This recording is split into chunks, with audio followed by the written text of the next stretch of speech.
ఈ రేవంత్ రెడ్డి పాలన పిచ్చోడి చేతిలో రాయి లెక్క అయిపోయింది. పిచ్చోడి చేతిలో రాయి లెక్క అయిపోయింది. ఎటు ఇసురుతాడో తెలియదు. ఇక ఆ రాయి ఎవరి మీద పడుతుందో ఎటు ఇసురుతాడో తెలియకుండా అయిపోయింది రేవంత్ రెడ్డి పాలన. ఆనాడు కేసీఆర్ గారు ఫార్మాసిటీ పెట్టడానికి 15,000 ఎకరాల జాగా తయారు చేసి పెట్టిండు. ఆడ పెట్టబోయే ఫార్మాసిటీ దానికి అన్ని అనుమతులు వచ్చినాయి. ఎన్విరాన్మెంట్ క్లియరెన్స్ ఢిల్లీకేలు వచ్చింది. అటవీ అనుమతులు వచ్చినాయి. దానికి భూసేకరణ అయిపోయింది. రోడ్లు వేసిండ్రు. మొత్తం తయారున్నది. వంట వండి పెట్టిండ్రు. వడ్డిచ్చుడే ఉన్నదాడ. కానీ రేవంత్ రెడ్డి గారు ఏం చేస్తుండంటే ఇప్పుడు అక్కడ రియల్ ఎస్టేట్ బేరం చేస్తాడట. బ్రోకర్ అవుతాడట. రియల్ ఎస్టేట్ బ్రోకర్ అవుతాడట రేవంత్ రెడ్డి. ఈయన రియల్ ఎస్టేట్ బేరం చేస్తాడట. ప్లాట్లు అమ్ముతాడట. ముఖ్యమంత్రి బేరం చేస్తాడా? ప్రజల్ని చూసుకుంటాడా? నువ్వేమైనా రియల్ ఎస్టేట్ బ్రోకర్వా? ఈ రాష్ట్రానికి ముఖ్యమంత్రివా నువ్వు? అక్కడ ఏమంటాడు? ఫోర్త్ సిటీ కడతాడట. ఫోర్త్ సిటీ అని ఊదరగొడుతుండు. మొన్న హైకోర్టు అడిగింది, ఏమయ్యా ఫార్మాసిటీ ఉన్నట్టా లేనట్టా అని హైకోర్టు అడిగింది.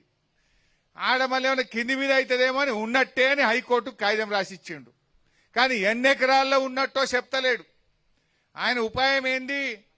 ఆడేదో చిన్నగా 3-4 వేల ఎకరాలల్లో ఫార్మాసిటీ పెట్టి మిగతా 10,000 ఎకరాలల్లో రియల్ ఎస్టేట్ బేరం చేస్తాడట. ప్లాట్లు కొట్టి అమ్ముతాడట. నేను అంటున్నా, ఎందుకు ఈ రైతుల ఉసురు పోసుకుంటున్నావు? ఏమైనా పొరంబోకు భూములు లేవా?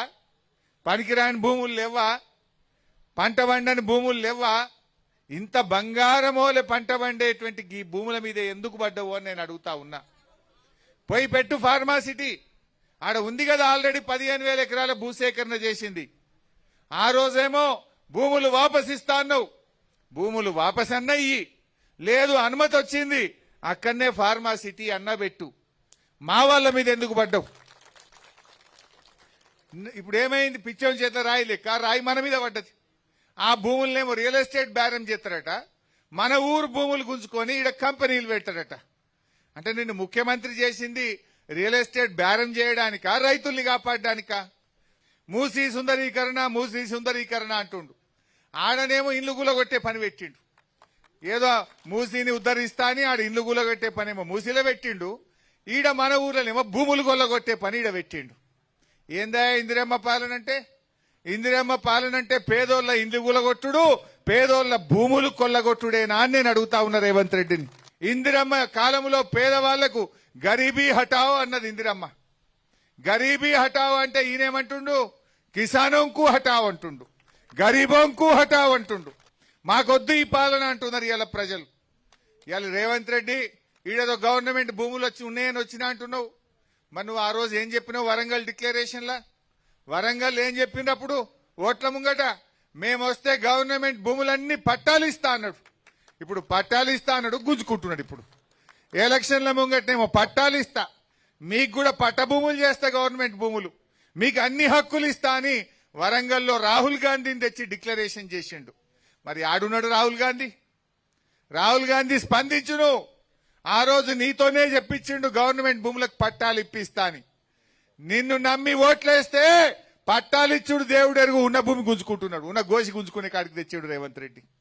ఎట్లా ఉన్నదంటే ఈయన కథ, అన్న వస్త్రానికి పోతే ఉన్న వస్త్రం పోయిందట. మనమేదో ఆశపడితే మొదటికే ముంచే కాడికి తెచ్చిండు రేవంత్ రెడ్డి. ఇలా మన ఊర్లే బీరప్ప గుడి ఉన్నది, సిద్ధిలింగేశ్వర స్వామి గుడి ఉన్నది, మల్లన్న గుడి ఉన్నది, ఎల్లన్న గుడి ఉన్నది, గుట్ట మీద చర్చ్ ఉన్నది, దర్గాలు ఉన్నాయి. ఇవన్నీ కూడా పోతాయి కదా ఫార్మాసిటీలో. అంటే భూములు గుంజుకుంటాడట, దేవుళ్ళని కూడా గుంజుకుంటాడట. 100 రోజులు అన్నాడు. 300 రోజులు నిండినా ఇప్పటికీ. 300 నిండినా రేవంత్ రెడ్డి ఆయన కడుపు నిండే చూసుకుంటుండే తప్ప రైతుల కడుపు ఆలోచిస్తలేడు, పేదోళ్ల కడుపు గురించి ఆయన ఆలోచన చేస్తలేడు. రేవంత్ రెడ్డి ఎట్టి పరిస్థితుల్లో మా డప్పూర్లో గాని, మా మాగిల గాని, వడ్డీలో గాని ఈ 2,000 ఎకరాలు గుంజుకుంటే బీఆర్ఎస్ పార్టీ చూస్తూ ఊరుకోదు. మేం మీకు అండగా ఉంటాం. ఎవడొస్తాడో రమ్మన్, జేసీబీ వస్తుందా, ప్రొక్లైన్ వస్తే మాణిక్రావు గారు నేను ఇద్దరం అడ్డం నిలబడతాం. మా మీదికి వెళ్ళిపోవాలి తప్ప మీ భూముల దగ్గరికి ఎవరిని రానిచ్చే ప్రశ్నే లేదు. పానం ఇయ్యడానికైనా రెడీ ఉంటాం కానీ మీ భూములు పోనీయం. ఎట్టి పరిస్థితుల్లో ఫార్మా సిటీలో ఫార్మా సిటీయే పెట్టాలి, లేకపోతే ఆడ కూడా రైతులకు భూములు వాపసి, ఇక్కడ కూడా రైతుల తెరువు రాకు, మా రైతుల భూములు రైతులకే ఉండాలి. మూసీని శుద్ధి చేస్తా, మూసీని శుద్ధి చేస్తా, మూసీని మంచిగా చేస్తా అంటావు, మరి మా మంజీరాన్ని ఖరాబ్ చేస్తావా? ఇప్పుడు ఈడ ఫార్మా కంపెనీ పెట్టిండ్రనుకో, మంజీరా మొత్తం కలుషితమవుతుందా కాదా? మంజీరా నీళ్ళు ఎవరు తాగుతారు? మెదక్ జిల్లా ప్రజలు తాగుతారు, హైదరాబాద్ ప్రజలు తాగుతారు. అంటే హైదరాబాద్ ప్రజలకు విషయం తాగిపిస్తావా? హైదరాబాద్ ప్రజలకు కాలుష్యం ఇస్తావా? మెదక్ జిల్లా ప్రజలు ఆ కాలుష్యపు నీళ్లు, ఆ ఫ్యాక్టరీల నీళ్లు తాగాలనా? ఎట్టి పరిస్థితుల్లో అవసరమైతే మీరంతా పేదవాళ్ళు, మీకోసం బీఆర్ఎస్ పార్టీ హైకోర్టుకు పోతుంది, ఢిల్లీలో గ్రీన్ ట్రిబ్యునల్లో కేసేస్తుంది, మీ భూములు కాపాడుతుంది. మీరు ధైర్యంగా ఉండండి అని మనవి చేస్తా ఉన్నా. ఇందిరమ్మ రాజ్యం అంటే పేదల బతుకుడు కూల్చుడు కాదు, పేదల బతుకులు నిలబెట్టుడు. డూప్లికేట్ ఇది ఇందిరమ్మ రాజ్యం వచ్చింది, డూప్లికేట్ ఇందిరమ్మ రాజ్యం ఇది.